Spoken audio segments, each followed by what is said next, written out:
Bien, buenas tardes a todos. Gracias por acompañarnos esta tarde. Yo soy Mari Carmen Cebrián, comunicadora científica en la Universidad Pompeu Fabra, y os damos la bienvenida a la primera edición de Ciencia en Abierto, el zinc y la COVID-19 que sabemos hasta ahora. Esta actividad está organizada por el Departamento de Ciencias Experimentales y de la Salud de la Universidad Pompeu Fabra junto a la Cátedra Quaes UPF, y también ha contado con la colaboración del Hospital del Mar de Barcelona. Os presento brevemente a la cátedra. La Fundación Quaes es una organización sin ánimo de lucro dedicada a fomentar la difusión de los avances médicos y científicos entre pacientes. Su vocación es compartir el conocimiento de manera rigurosa y accesible, generando un verdadero punto de encuentro entre sociedad, ámbito académico, científico y profesionales de la sanidad. En línea con estos objetivos se creó la cátedra Fundación Quaes en la Universidad Pompeu Fabra. Si durante la ponencia tenéis cualquier pregunta, os animamos a que las compartáis en el chat que podréis ver en la parte inferior derecha de vuestras pantallas, y al final los ponentes la responderán. Y sin más dilación paso a presentaros a nuestros ponentes de esta tarde. Nos acompañan el doctor Rubén Vicente y el doctor Robert Werry. El doctor Rubén Vicente es licenciado en Bioquímica por la Universidad de Barcelona y doctor en Bioquímica por la misma universidad. Es el investigador principal del Grupo de Biofísica del Sistema Inmunológico en el Laboratorio de Fisiología Molecular de la Universidad Pompeu Fabra. La investigación del grupo se centra en el papel de los flujos iónicos y la regulación de la composición de la membrana en las células inmunes, y tienen un especial interés en la señalización de calcio, los flujos de zinc, que es el elemento que nos ocupa esta tarde, y la síntesis de novo de ceramidas. El doctor Roberto Werry es licenciado en Medicina por la Universidad de Barcelona, especialista en Medicina Interna y doctor en Medicina por la Autónoma de Barcelona. Él es jefe de sección de la Unidad VIH del Servicio de Enfermedades Infecciosas del Hospital del Mar, coordinador de hospitalización convencional y COVID-19 del mismo hospital, y también investigador del Grupo en Patología Infecciosa y Antimicrobianos del Instituto Hospital de Investigaciones Médicas, el IMIM. Y doy la palabra al doctor Rubén Vicente, que empezará con la primera ponencia. Muchas gracias por acompañarnos.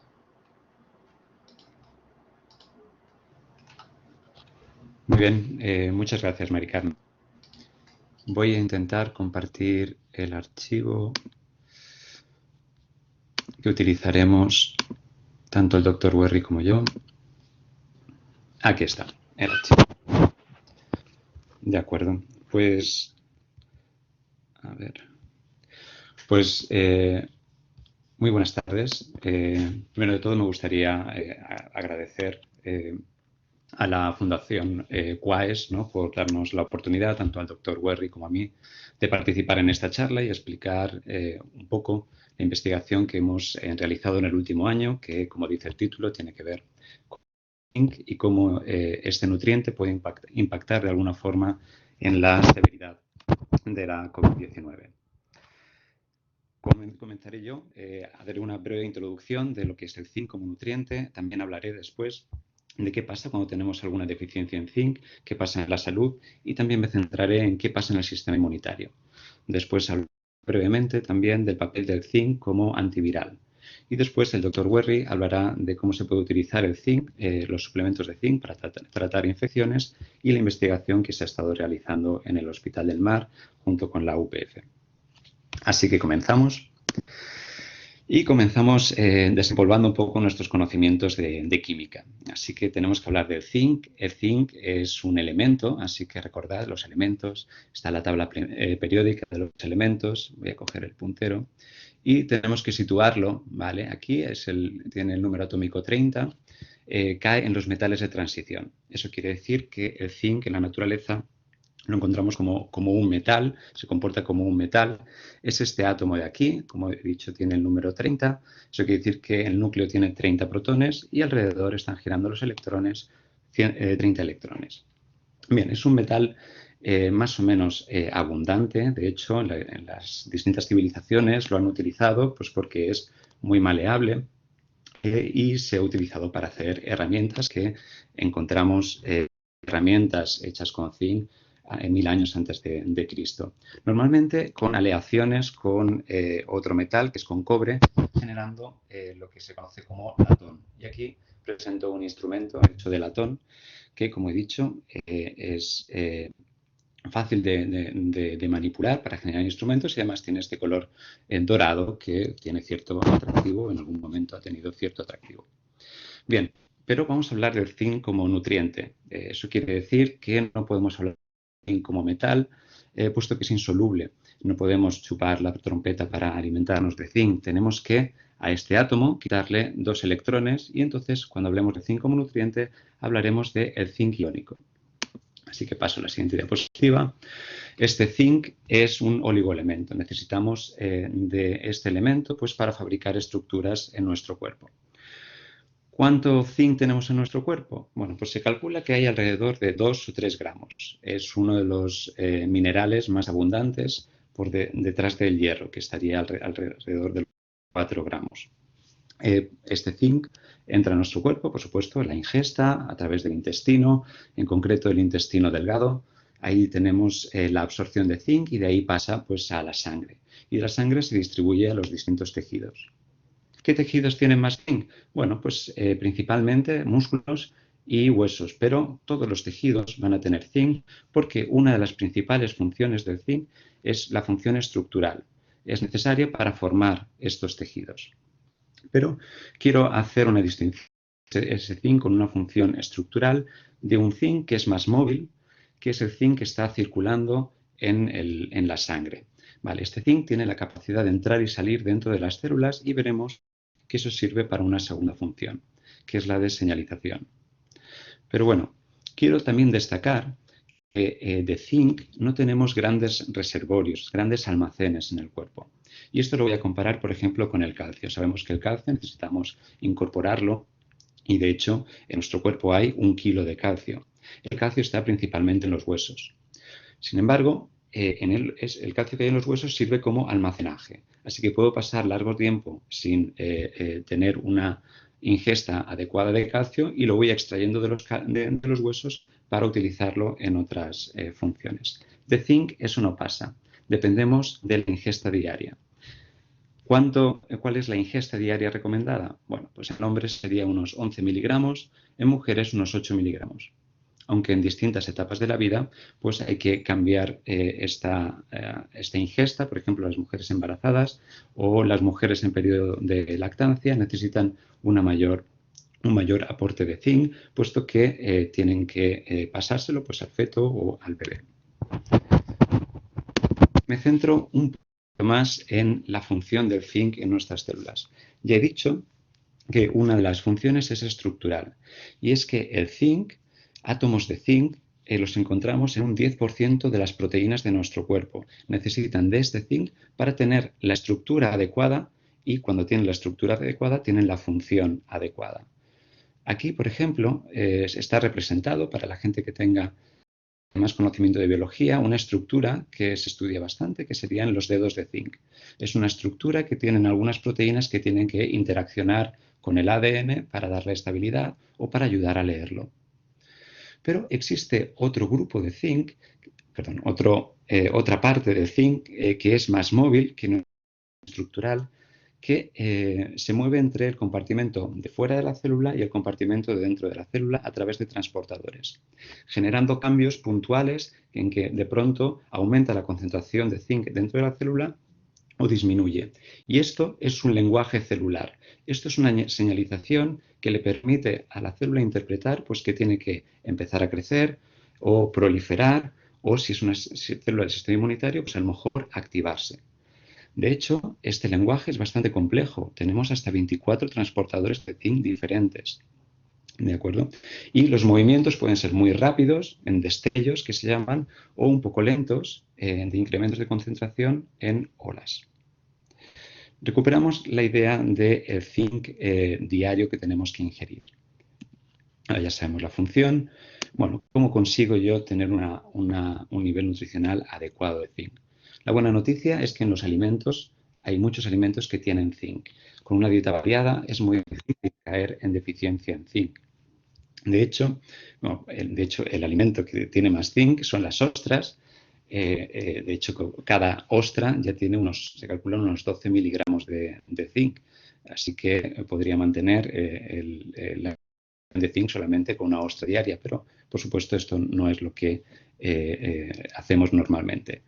El zinc es muy abundante en las carnes y en los mariscos. De hecho, la carne roja se calcula que tiene unos 5 miligramos cada 100 gramos de carne. Un poco menos la carne de ave, 2,5 cada 100 miligramos, menos las legumbres, menos huevos, frutos secos, frutas y hortalizas, lácteos. Pero en general, el mensaje es que con una dieta equilibrada, variada, no debería de haber ningún problema. Quiero de todas formas destacar una serie de alimentos que tienen zinc, pero ese zinc no es tan biodisponible, no es tan fácil de absorber por el cuerpo. En concreto, legumbres, cereales, semillas. ¿Por qué?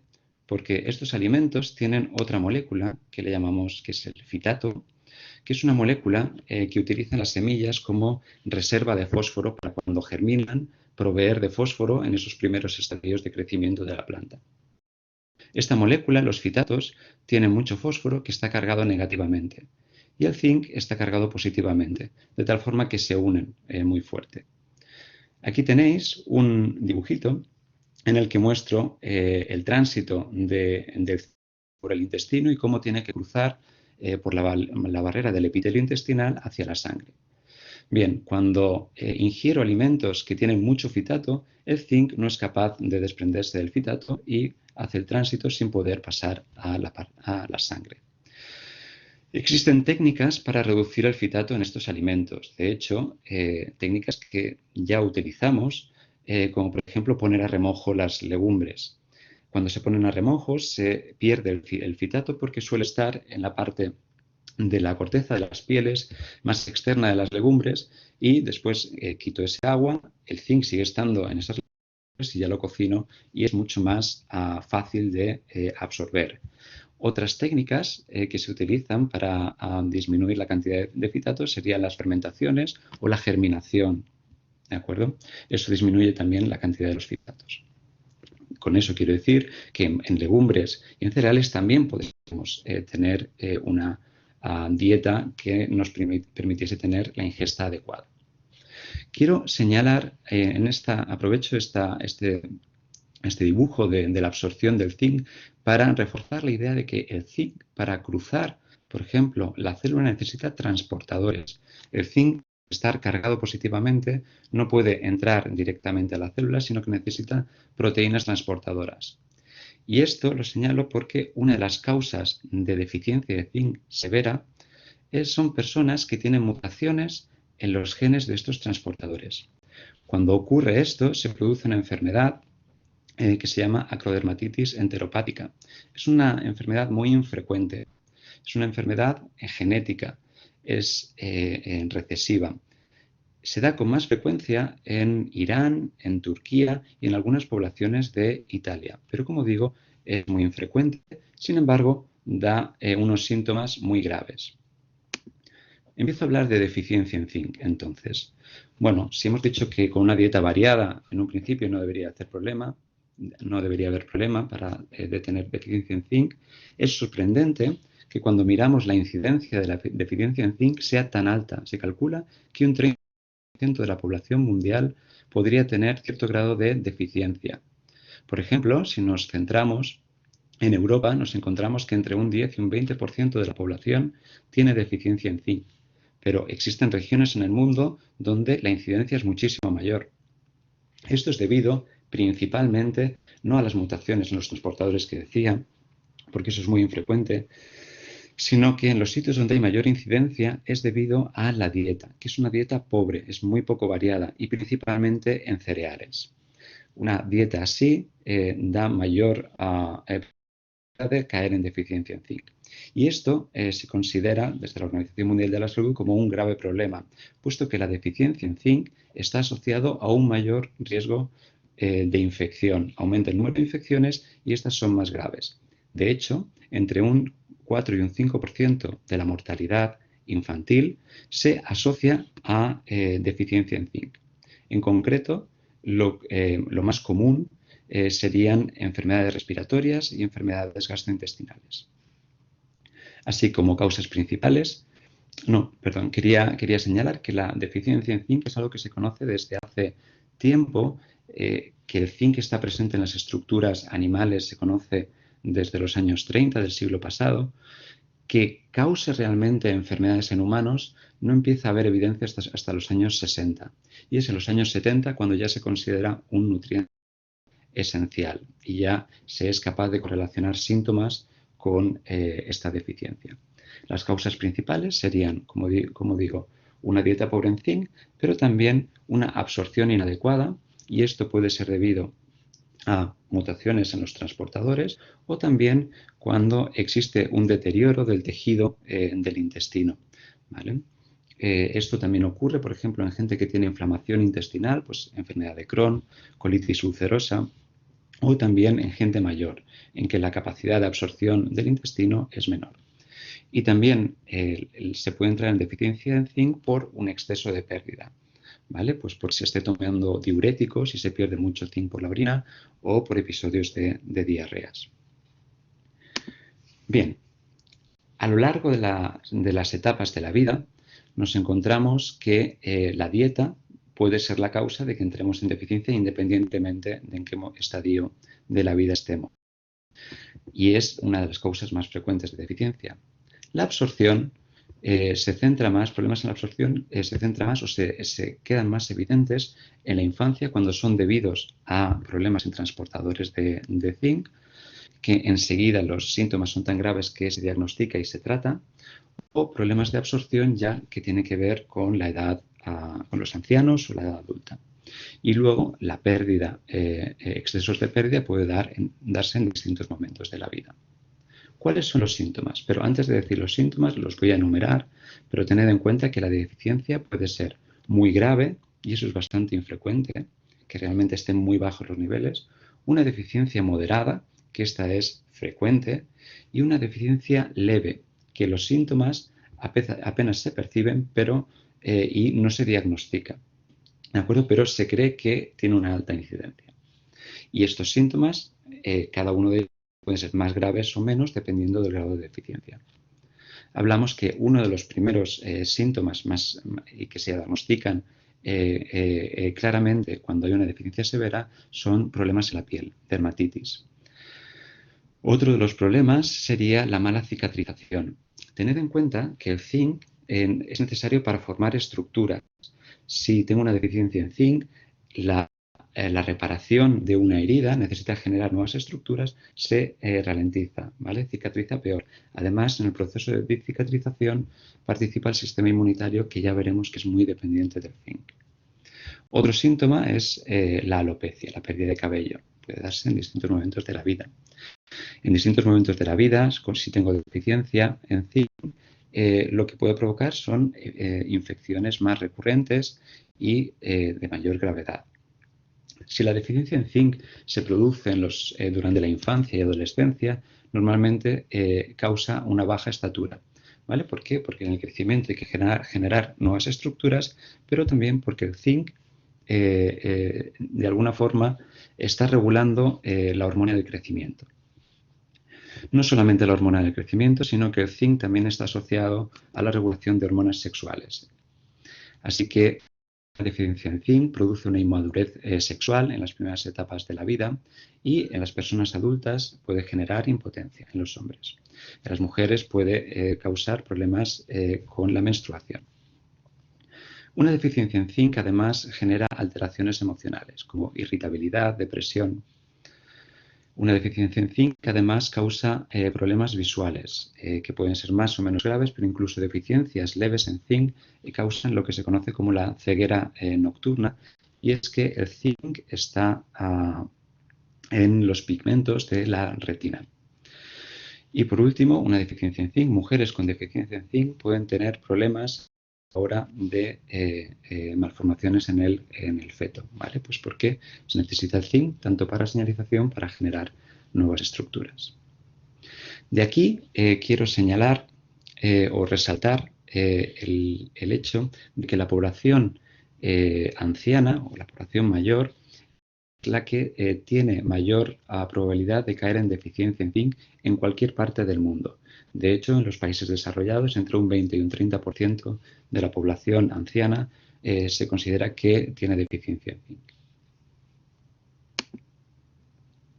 ¿Cómo se diagnostica? Bueno, se diagnostica pues, cuando existen los síntomas, está la sospecha del médico, pues se hacen mediciones en sangre. Existen unos valores de zinc que están alrededor de 75-100 microgramos de decilitro de normalidad y luego cuando caes por debajo de 50 microgramos de decilitro ya claramente eres sintomático de esa deficiencia.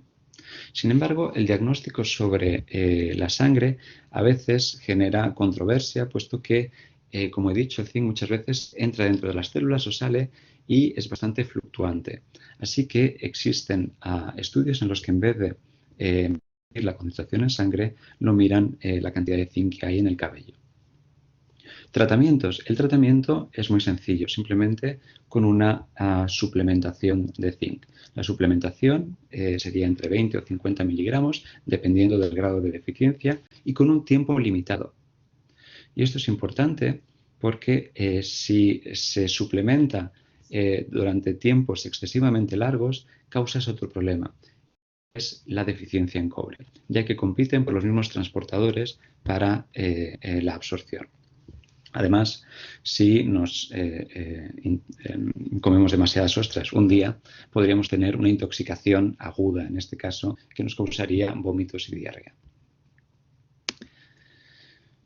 Bien, dejadme ahora que explique el impacto concreto en el sistema inmunitario y el por qué, o una de las razones por las que existen infecciones más frecuentes y más graves cuando hay deficiencia en zinc. El sistema inmunitario lo voy a separar en lo que es la inmunidad innata y lo que es la inmunidad adaptativa. La inmunidad innata es aquella que nos protege, es nuestra primera defensa frente a los patógenos. Células de la inmunidad innata, a lo mejor lo habéis escuchado, pues serían los macrófagos, los neutrófilos, los eosinofilos. No hacen una gran distinción sobre qué tipo de bacteria o qué tipo de virus, ¿vale? Lo que intentan es inmediatamente destruirlo, comérselo, que se llama el proceso fagocitosis, y deshacerse de ese patógeno. ¿Qué pasa? Que al ser siempre el mismo tipo de defensa, los patógenos, tanto virus como bacterias, ya han buscado formas de esquivar esta defensa. Pero nuestro cuerpo tiene una segunda inmunidad, ¿vale? Que se llama la inmunidad adaptativa, que se diseña específicamente contra el tipo de patógeno que ha entrado. Y aquí están lo que conocemos como los linfocitos, tanto los linfocitos B, que son los que producen anticuerpos, como los linfocitos T, que son aquellos que van a destruir la célula que ha sido infectada. Bien, aunque se separan estas dos inmunidades, una es muy específica de cuál es el patógeno y otra más general, están interconectadas. De hecho, la inmunidad innata es quien le presenta a la inmunidad específica cuál es el patógeno que se han encontrado, ¿vale? Lo fagocitan, comen y le presentan a la inmunidad específica o adaptativa, oye, me he encontrado esto. ¿Y qué pasa cuando ocurre esto? Bueno, la inmunidad adaptativa, si es un linfocito T y reconoce a ese patógeno, nosotros tenemos linfocitos T que reconocen casi todas las combinaciones de patógenos posibles. Habrá seguramente alguno que reconozca este.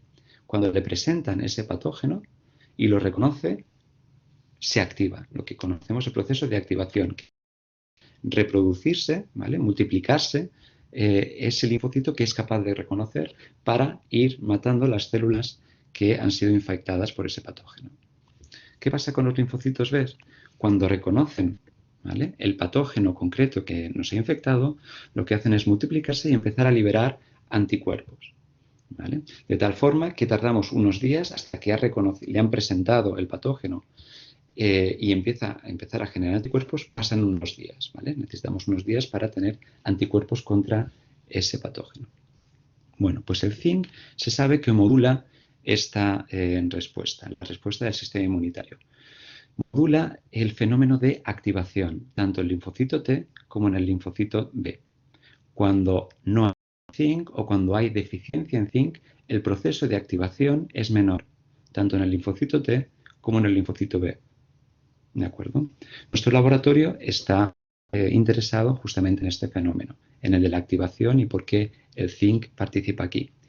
Y aquí no sería esa función del zinc estructural, sino que sería el zinc como señalización.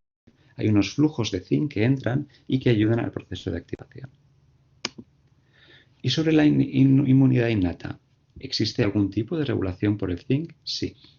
Nosotros tenemos esta inmunidad innata, que son estas células que van patrullando por nuestros tejidos si ha entrado algún tipo de patógeno. Cuando encuentran uno, lo que hacen es liberar moléculas señalizadoras y liberar moléculas para intentar destruir el patógeno o comérselo. Entre estas moléculas se liberan lo que se conocen como citoquinas, que además atraen a otras células del sistema inmunitario para que vengan. Esta liberación de citoquinas y de sustancias tóxicas para destruir al patógeno generan lo que se llama el fenómeno de inflamación, que se conoce por dolor, calor, rubor, ¿vale? Eso es lo que notamos como inflamación. Bueno, pues lo que se ha visto es que cuando hay una deficiencia en zinc, el proceso de liberación de citoquinas y la inflamación es exagerado. De hecho, entre las citoquinas que se liberan de más sería el TNF-alfa, la interleuquina 1 beta, la interleuquina 6 o especies reactivas del oxígeno. El mensaje sería que una deficiencia en zinc lo que produce es que la respuesta sea exagerada y aumenta la liberación de citoquinas y la inflamación. Y además esto es un bucle extraño porque también hay estudios que muestran que la inflamación reduce los niveles circulantes de zinc. Así que existe un bucle de retroalimentación positiva, que en algunos casos puede acabar dañando al individuo, como estamos viendo, por ejemplo, en la COVID. Así que el mensaje final sería que el zinc participa en la función del sistema inmunitario de tal forma que exagera la respuesta de la inmunidad innata y va en detrimento de la inmunidad específica que reconoce específicamente al patógeno.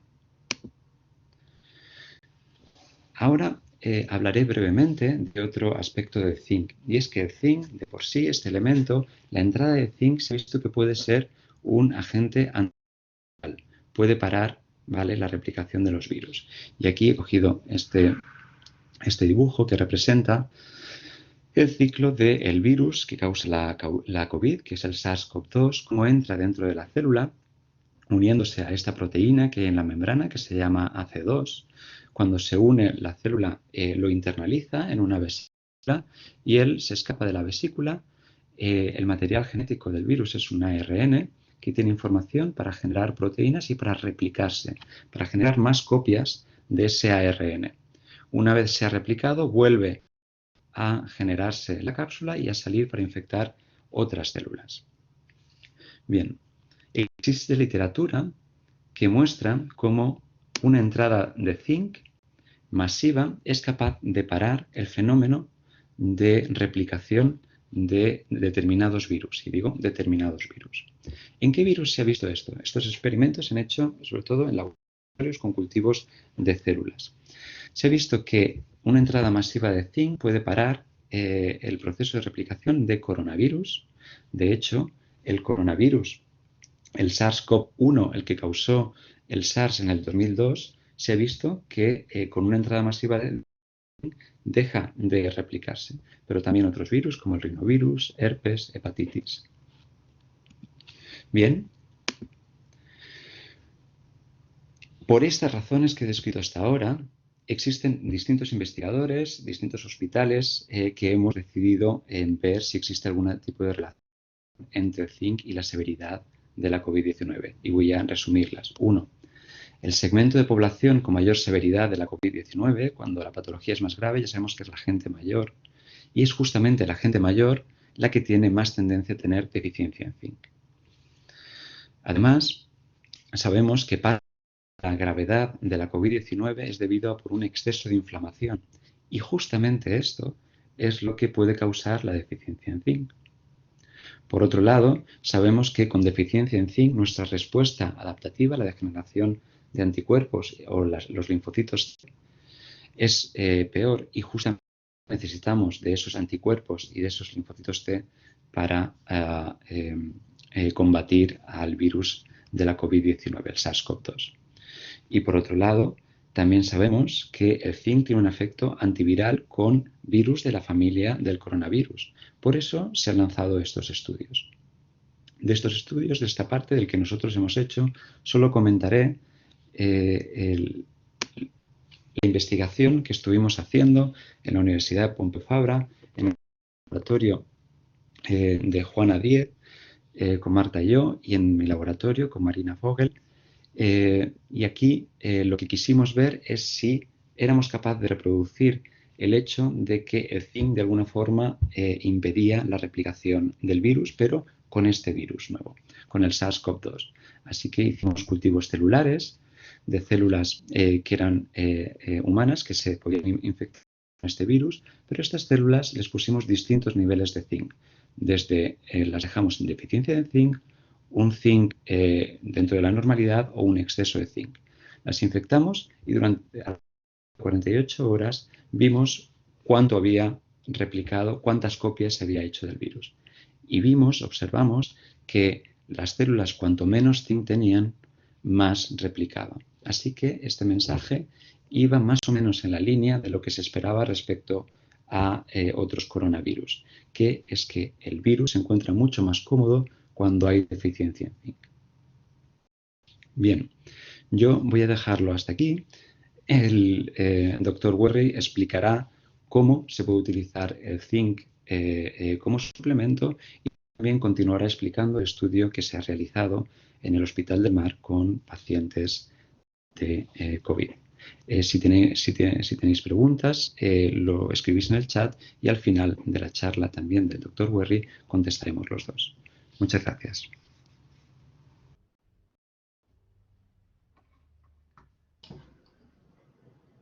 Muchas gracias, Rubén. Damos la palabra al doctor Roberto Werry.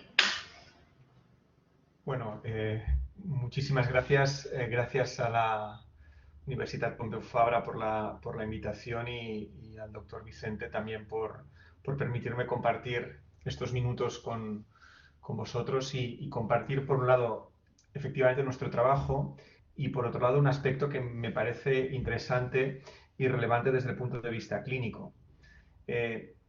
Muchas veces nos resulta difícil encontrar puntos de comunicación o de traslación, ¿no?, entre lo que se ve en el laboratorio y lo que sucede en la clínica, pero yo creo que en este punto hemos encontrado un punto de enlace bastante claro.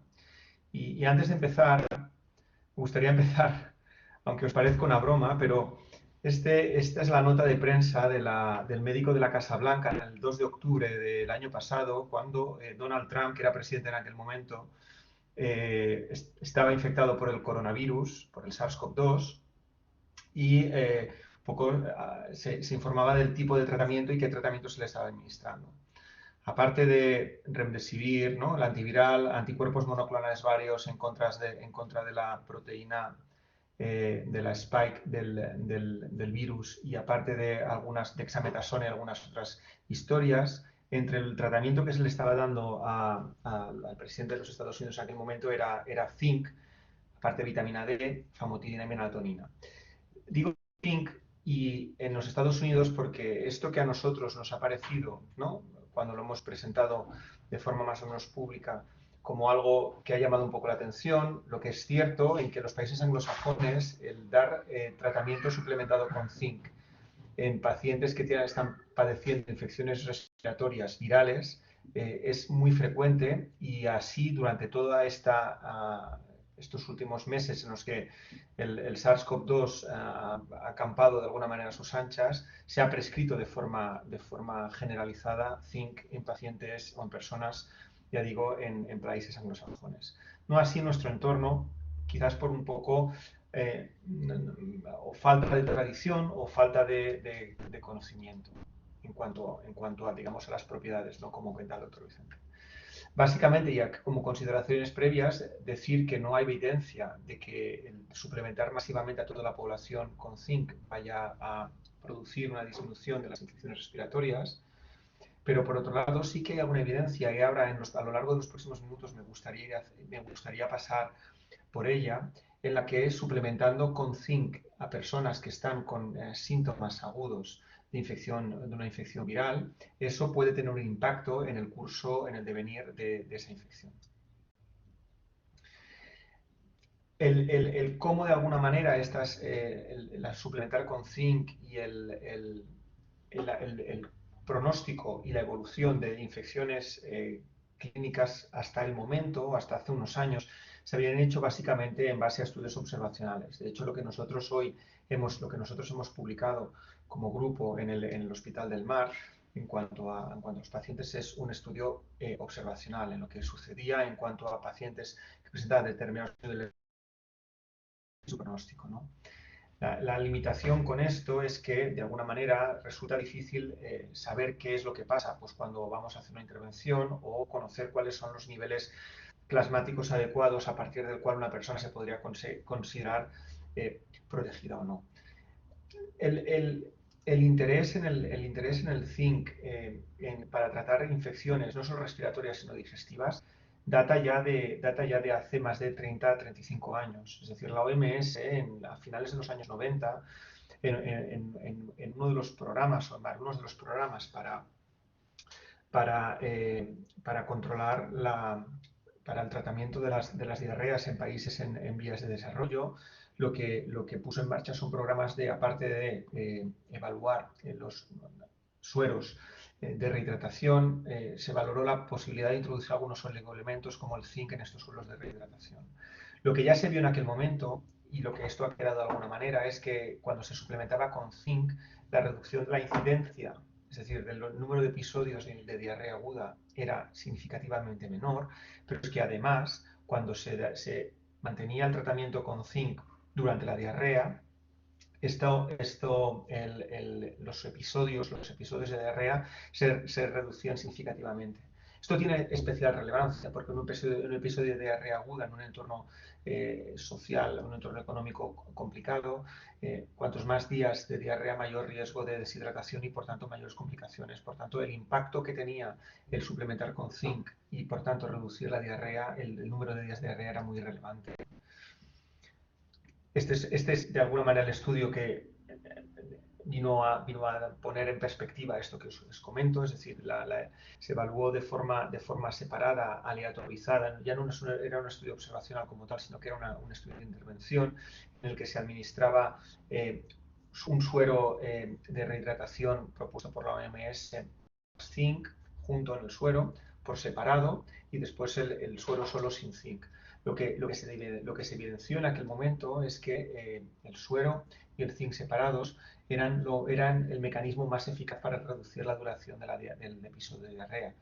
El administrar el suero con el zinc, el suplemento de zinc en el mismo preparado, era la siguiente más eficaz, aunque era significativamente menos eficaz que las dos por separado. De hecho, los autores de este trabajo concluían o sugerían la posibilidad, como bien comentaba el doctor Vicente, que esto pudiera haber algún componente de modificaciones en la absorción del compuesto.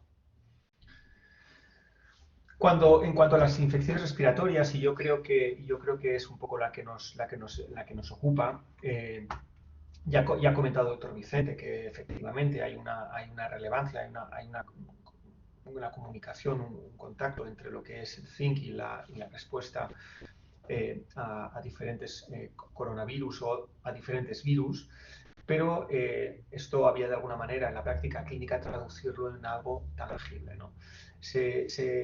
Los estudios que de forma más generalizada se han ido publicando en los últimos años han sido sobre todo en áreas del sudeste asiático, empezando en Irán, siguiendo por Bangladesh, India, aquí Nepal, como veis. Básicamente lo que consistía era en administrar suplementos de zinc a personas que estaban teniendo infecciones respiratorias graves y de alguna manera evaluar cuál era el impacto que eso tenía sobre las personas suplementadas. Pues bien, lo que de forma más o menos homogénea, y esto va un poco con lo que comentábamos al principio, en el episodio agudo de la infección aguda, suplementar con zinc producía una disminución de la gravedad del episodio y producía una disminución de la duración del mismo. Es decir, se podía, por ejemplo, en este estudio en India, en el que había, creo recordar que era en torno a 400 pacientes, eran niños, pues había una reducción del tiempo de los episodios de infección respiratoria de un catarro de vías altas, ¿no? Lo que viene a ser un resfriado común. Reducción y disminución del tiempo de clínico. En cuanto a este estudio de Bangladesh, este era ya un estudio más grande en el que se observaba una disminución del tiempo también de la enfermedad, pero en este caso lo que se estaba evaluando eran neumonías graves. Por tanto, parece que en episodios agudos, de forma aguda, suplementar con zinc, eso tiene un impacto que puede ser relevante. El problema, y aquí es donde vamos, es que hay gran cantidad de formas de presentación, gran cantidad de dosis, gran cantidad de preparados que son diferentes. A veces no está en forma de sulfato, en forma de acetato, en forma de está en forma de gluconato, está en diferentes formas y además en diferentes dosis. Esto hace que el planteamiento siguiente sea cuál es la mejor opción para suplementar y además en qué dosis, ¿no? Pues hay un interesante metaanálisis en el que se evalúan hasta 7 estudios, en el que hay un total de casi 600 pacientes incluidos, pacientes con infecciones respiratorias, en la que se evalúan dos formas de presentación diferentes, el acetato de zinc y el gluconato de zinc. En este estudio se tomaron en cuenta, se incluyeron dentro del estudio todos los pacientes que tenían, todos los estudios en los que se estaba administrando más de 75 miligramos al día de suplementación de zinc como tratamiento coadyuvante a la infección respiratoria. En este caso era un catarro común. El catarro común mayoritariamente está producido por virus de la vía respiratoria, los coronavirus comunes. Los adenovirus son causas o los rinovirus son causas bastante frecuentes. Bien, como decía, se tomaron aquellos estudios en los que había más de 75 miligramos y de los 3 estudios con gluconato de zinc se apreció una disminución en la duración del episodio del catarro de un 20%, mientras que en el grupo del acetato de zinc hubo una reducción de un 42%. Una de las cosas que además es relevante y es que precisamente la forma de presentación, cómo se administra este zinc, tiene mucha importancia porque la acción, digamos, antiviral que va a ejercer, la va a ejercer sobre todo a nivel de la orofaringe, la vía respiratoria, y por tanto se tiene que buscar formas de presentación que consigan o que se asuma que puedan conseguir concentraciones lo más elevadas posibles a nivel de la vía respiratoria. Tener en cuenta que este metaanálisis que os estoy comentando, todos los ensayos que estaban incluidos dentro del metaanálisis eran ensayos que consideraban estudios con más de 75 miligramos de zinc por día, con estas formas de presentación, acetato y gluconato, pero sobre todo es que eran ensayos randomizados, ciegos frente a placebo. Es decir, que el investigador podía estar administrando a la persona o zinc o placebo sin saber cuál era el componente, y por tanto eso le daba mayor relevancia a los resultados obtenidos. Aquí, básicamente, y creo que esta gráfica es interesante porque de alguna manera pone en todos los estudios y los resultados. Si os fijáis en la parte superior encontraréis los estudios que tenían en cuenta los pacientes que habían recibido lo que se había utilizado como como fármaco de estudio el acetato de zinc. Desde la parte inferior los que habían utilizado gluconato de zinc. Aquí tenéis el total. Entonces, si nos centramos en los 3 estudios que habían considerado acetato de zinc, fijaos que en todos ellos hay un beneficio claro de suplementar con zinc con respecto al placebo. Hay una reducción que oscila entre una reducción del 45% del tiempo de los síntomas al 25%. El pool, el global de todos estos estudios hace que suplementar con acetato de zinc, teniendo en cuenta todos estos estudios, hubiera una reducción del 40% del tiempo de la sintomatología respiratoria. Por contra, en aquellos en estudios con gluconato de zinc, esto era un poquito más variado. El pool global continuaba siendo, favoreciendo el uso del zinc con una reducción del tiempo de síntomas del 28%. En global, tomando en global las dos formas de presentación, hay un claro beneficio del uso del zinc. Fijaos que es una reducción del 33%, y al no cortar el cero indica que hay que favorece el uso de zinc en la fase aguda de la infección respiratoria. Y de alguna manera lo que trataba de representar esta gráfica, fijaos en los que son los cuadrados marcados son acetato de zinc, mientras que los blancos son gluconato de zinc, es que de alguna manera con menos dosis de gluconato de zinc conseguíamos una mayor reducción en cuanto al tiempo de los síntomas. Esto hace que de alguna manera los autores se acaben mojando y acaben diciendo en las conclusiones que quizás el acetato de zinc es el que tiene un mejor perfil para el tratamiento o para el tratamiento coadyuvante de las infecciones respiratorias. Y ahora, de forma muy breve, explicaros lo que nosotros con el doctor Vicente y la doctora Díez planteamos en el Hospital del Mar y con la Universidad Pompeu Fabra. Lo que hicimos fue, esto es la situación que nosotros vivimos, o lo que hemos estado viviendo a lo largo de los últimos meses, pero básicamente el estudio, la recogida de las muestras del estudio se realizó en este momento. Es decir, esto era el momento en los meses de marzo y junio del año pasado, en los que de forma exponencial hubo un incremento terrible, y además de forma muy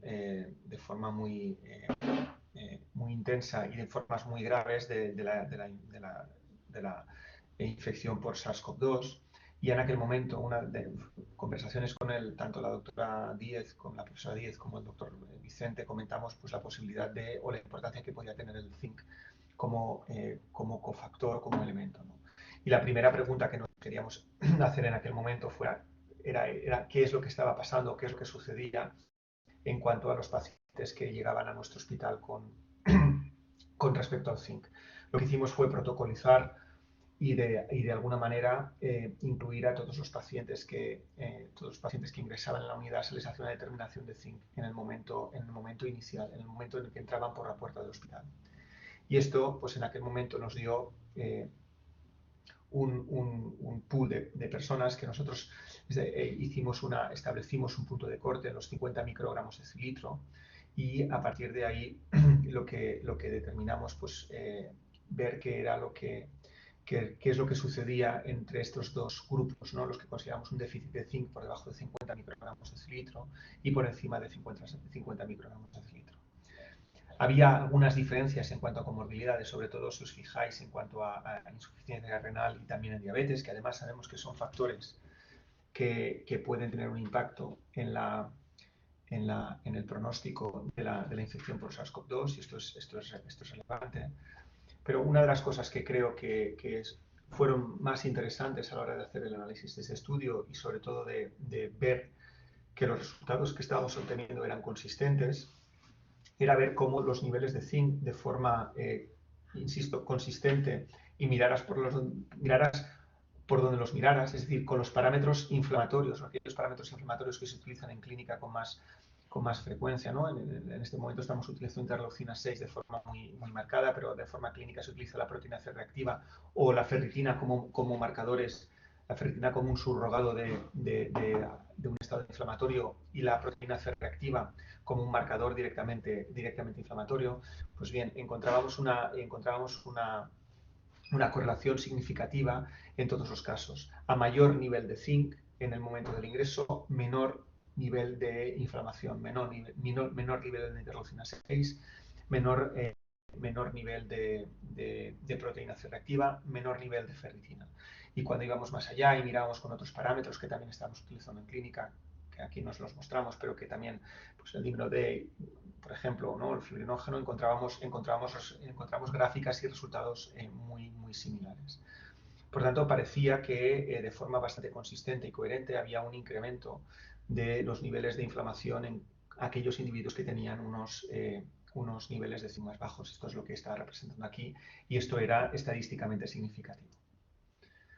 Cuando hicimos un análisis un poco más profundo, un poco dirigido también en la misma línea, encontramos que aquellas personas que tenían unos niveles de zinc por debajo de 50 microgramos de cilitro tenían mayor mortalidad, tenían mayor probabilidad de ingresar en la UCI, es decir, mayor tasa de ingreso en UCI. Y un dato muy interesante era que aquellas personas con los niveles más bajos de zinc al ingreso tardaban mucho más tiempo en lograr alcanzar la estabilidad clínica. Es decir, definíamos estabilidad clínica como que la persona, el paciente, pudiera estar en una condición de poder ser dado de alta, ¿no? Es decir, sin oxígeno, con un nivel de conciencia adecuado, sin fiebre, es decir, con la resolución de los síntomas. Y esto de alguna manera añadía todavía más valor a lo que veníamos ya atisbando desde los primeros análisis. Cuando hicimos un análisis de regresión logística, de alguna manera viendo de alguna manera como outcome duro y digamos resultado a la mortalidad, vimos como tener un nivel de zinc por debajo de 50 microgramos de cilitro se asociaba de forma muy significativa con odds ratio de 3, es decir, con 3 veces más de riesgo de morirse aquellas personas que tenían unos niveles de zinc por debajo de 50 microgramos de cilitro que aquellos que tenían por encima. Bien. De alguna manera, y un poco dando una visión global de lo que estamos diciendo, ¿no? El zinc es un elemento básico que, como bien ha dicho el doctor Vicente, interviene en múltiples procesos biológicos y es determinante también para la respuesta inmunitaria. Unos niveles bajos nosotros encontramos que se asocian a mayor inflamación sistémica, probablemente por esta disregulación del sistema inmunitario. Ha habido varios intentos de suplementar con zinc para tratar y prevenir infecciones respiratorias o gastrointestinales, ciertamente con resultados diversos, pero parece que la suplementación con zinc sí que sirve como coadyuvante al tratamiento de infecciones respiratorias. Parece que es consistente que dosis altas de zinc con más de 75 días a día puede contribuir a mejorar la evolución, al menos a reducir el número de días con síntomas de las infecciones respiratorias. Hemos encontrado en nuestro estudio, como bien decíamos, una asociación consistente entre los niveles de zinc, la respuesta inflamatoria y, en este caso y en nuestra cohorte, los niveles bajos de plasmáticos de zinc al ingreso se asocian a un peor pronóstico en la infección por SARS-CoV-2. Y ahora sí estamos, creo que con el doctor Vicente, abiertos a responder cualquier pregunta. Muchas gracias, doctor Werry, por la presentación. Ahora empezamos el turno de preguntas. Si queréis escribir en el chat cualquier duda. Y aprovecho para destacar la oportunidad de teneros aquí charlando sobre un estudio, principalmente porque nos habéis permitido ver un poco el proceso de este artículo de investigación y también por darnos el punto de vista de esta convergencia entre la investigación más básica y más clínica. Es un claro ejemplo, así que muchas gracias. Y si os parece, vamos a la primera pregunta y la respondéis quien prefiráis. Laura Domingo nos pregunta acerca de las patologías intestinales como la enfermedad de Crohn, que, como habéis dicho, pueden tener problemas para absorber el zinc. ¿Está indicada y resulta eficaz la suplementación de zinc? ¿Son capaces de absorberlo de este modo?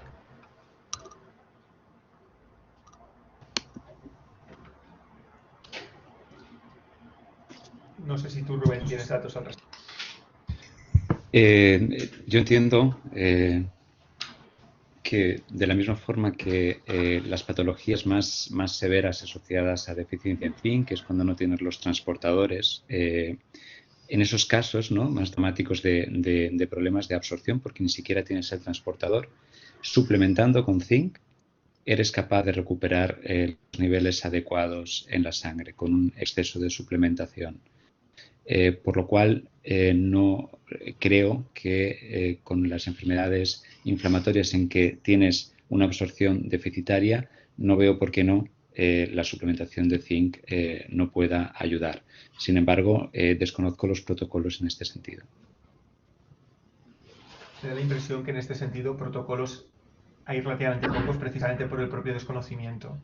Pero creo que lo que se plantea, ¿no? Que tiene sentido y de hecho incluso me gustaría incluso conocer el potencial papel antiinflamatorio que puede tener, ¿no? La suplementación con zinc en estos pacientes, ¿no? Muy bien. Nos pregunta Carmen, ¿durante cuánto tiempo se recomienda la suplementación con zinc en personas con déficit para evitar la deficiencia en cobre? Por lo, Perdón, Rubén, dale. por lo que yo he leído, porque depende también del grado de deficiencia, dependerá la dosis y el tiempo, pero 2, 3 meses creo que serían los tiempos máximos para hacer este tipo de tratamientos. Y si es algo más crónico, pues por ejemplo, gente que tiene la tendencia a caer siempre en deficiencia, pues cuando hay mutaciones en los transportadores, lo que se hacen son como ventanas de tiempo en las que se suplementa, se deja de suplementar, se suplementa, se deja de suplementar.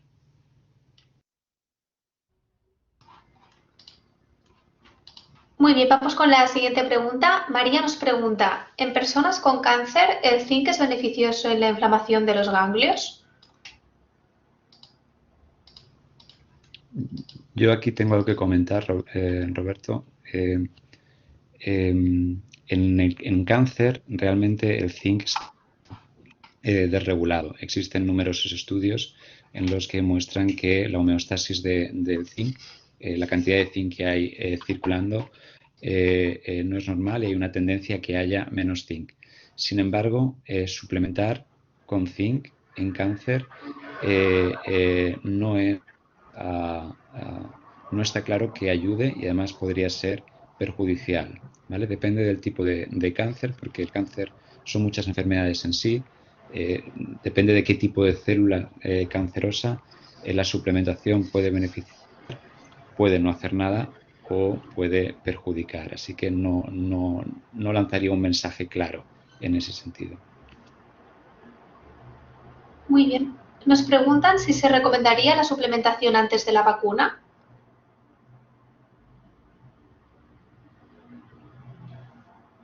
Roberto.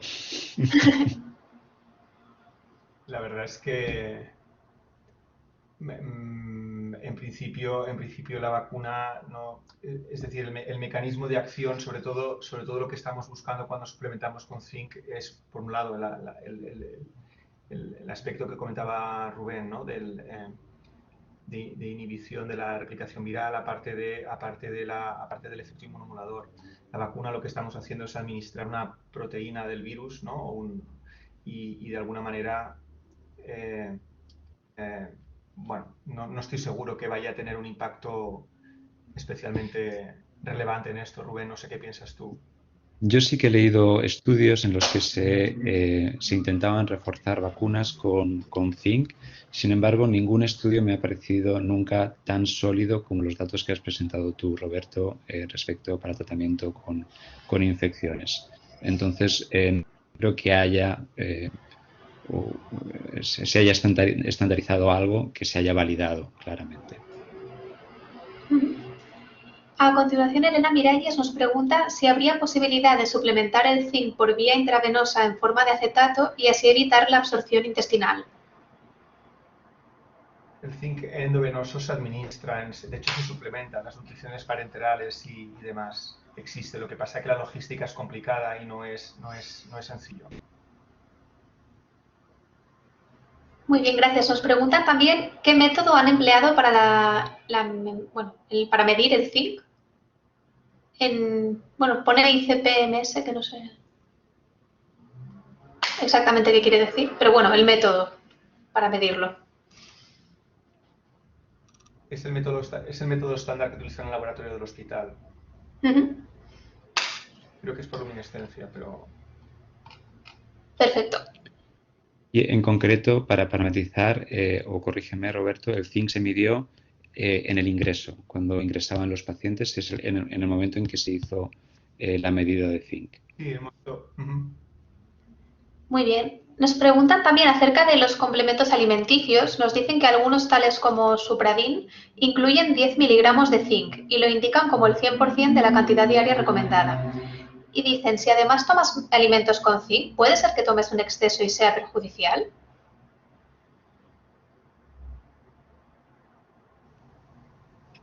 O sea, desde mi punto de vista, 10 miligramos es realmente la cantidad necesaria diaria y con los alimentos, a no ser que te empaches a ostras, como mucho estarás metiendo unos 10 más. No creo que 10 miligramos pueda llevarte a una intoxicación por zinc o a estos efectos que pueden tener sobre deficiencia de cobre.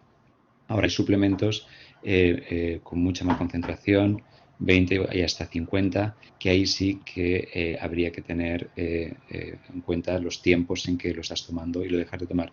En general, yo siempre recomiendo que este tipo de suplementos vengan recomendados por un doctor y en base a una necesidad. Muy bien, destacamos este mensaje especialmente. Y pasamos a la siguiente pregunta sobre las legumbres. Quieren saber qué forma tiene el zinc en las legumbres, perdón. Si no es gluconato, acetato. El zinc en las legumbres está en las proteínas de las legumbres, ¿vale? Está en forma iónica, ¿vale? No es ni gluconato, sino que es ya las proteínas en sí tienen átomos de zinc en su estructura, ¿de acuerdo? Y en principio es sencillo de asimilar. El problema, como hemos comentado, es que existen otras moléculas que no dejan que lo absorbas, como son los fitatos.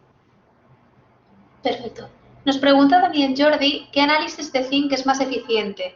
Si el de sangre, pelo y dónde y cómo se puede hacer.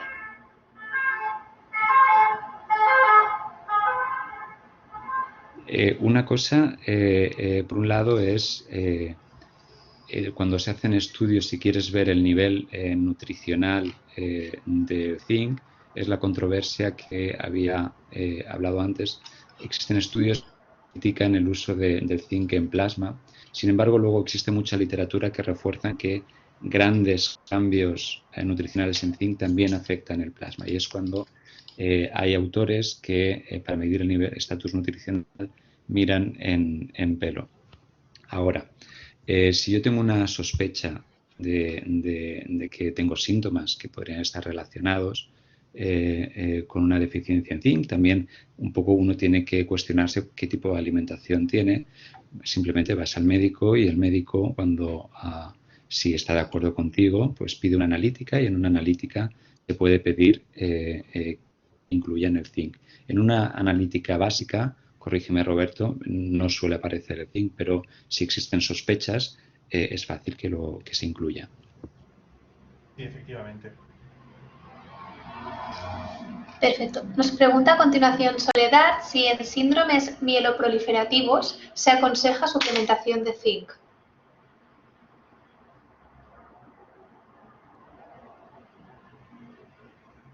Yo ahí entiendo, Rubén, que el planteamiento será parecido al que hacías con las neoplasias. Sí, hay que tener mucho cuidado con todo lo que tenga que ser crecimiento de células, que al final el zinc lo que está es favoreciendo la generación de nuevas estructuras. Existen distintos estudios sobre el zinc y los procesos de proliferación, de tumorogénesis, y en líneas generales yo no recomendaría dar zinc en estos casos. Muy bien, muchas gracias. Si alguien más tiene alguna pregunta, os animamos a que las compartáis en el chat.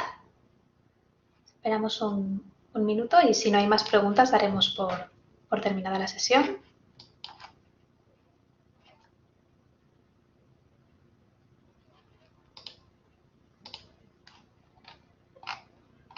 Vale, tenemos una nueva pregunta de Laura. dice, por su acción reparadora del organismo, ¿la suplementación con zinc ayudaría también a combatir el frecuente síntoma de la anosmia y la pérdida del gusto en la COVID-19?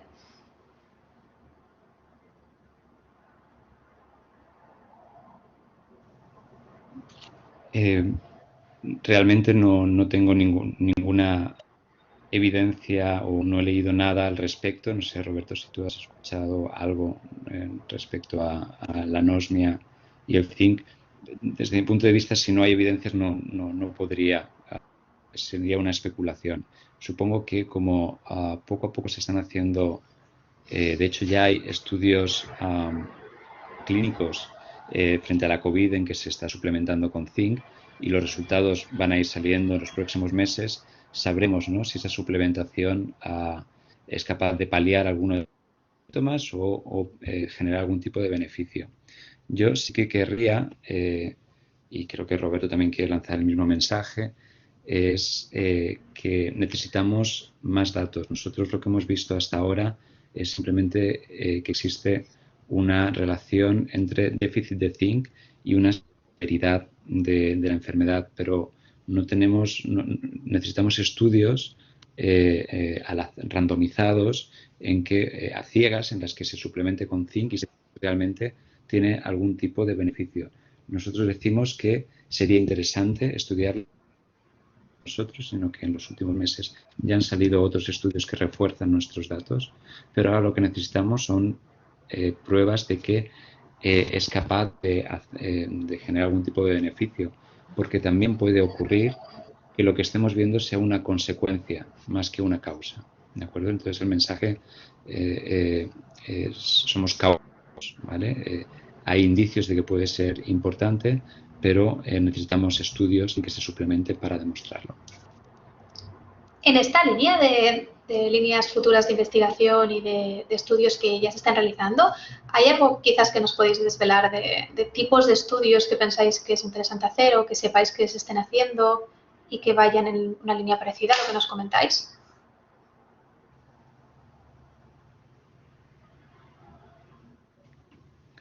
Roberto. Y para mí, uno de los aspectos relevantes, y precisamente en el caso del SARS-CoV-2 de entrada, es ver si realmente hay algún impacto de la misma manera que se ha visto algunas infecciones respiratorias, ¿no?, un impacto positivo de la suplementación con zinc, verlo en la infección esta que estamos viendo, que tiene unas características particulares comparada con un catarro común, pero que también podría ser relevante, ¿no? Y a partir de ahí ver exactamente qué sucede a nivel de procesos, digamos, de procesos más subyacentes.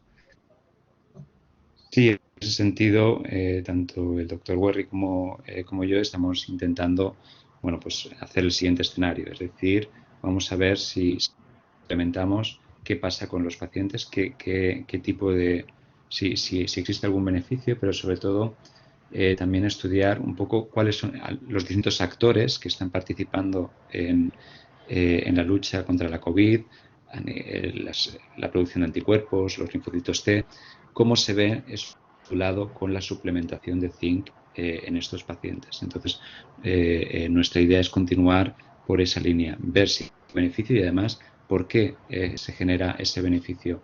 Y es que los resultados que obtengamos no solamente serán importantes para la COVID, sino que serán importantes para otro tipo de infecciones en el futuro. Entender mejor cuál es el potencial de suplementación de zinc para fortalecer el sistema inmunitario, yo creo que es un avance, ¿vale?, de cara a los tratamientos de infecciones. Muchas gracias. Nos preguntan una pregunta un poco específica, si habría relación entre el zinc e infecciones del tracto urinario que se repiten continuamente.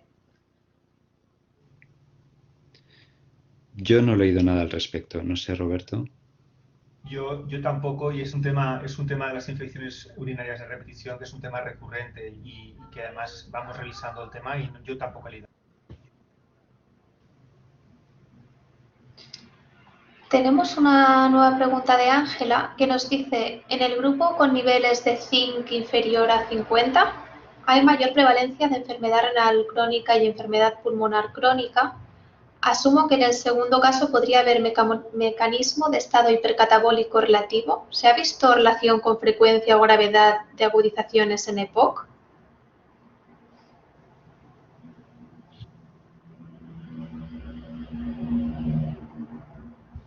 Roberto. Yo no he visto, yo no he visto nada. No sé, supongo, Rubén, que alguna hipótesis al respecto se puede plantear, pero no. De hecho, en los trabajos en los que se habla, de la suplementación con zinc y las infecciones respiratorias, específicamente se habla de catarros comunes y algunos casos de neumonía, pero en los pacientes respiratorios crónicos no he visto nada. Normalmente es cierto que las enfermedades inflamatorias crónicas provocan una deficiencia en zinc, que sería como uno de los del grupo de pacientes que estarían más en riesgo, ¿no? Pero, como dice el doctor Roberto Werri, no se ha visto una asociación en el estudio que hemos hecho ahora. Muy bien, pues nos agradecen las respuestas. Si queréis, damos un último minuto por si alguien tiene alguna última pregunta de última hora.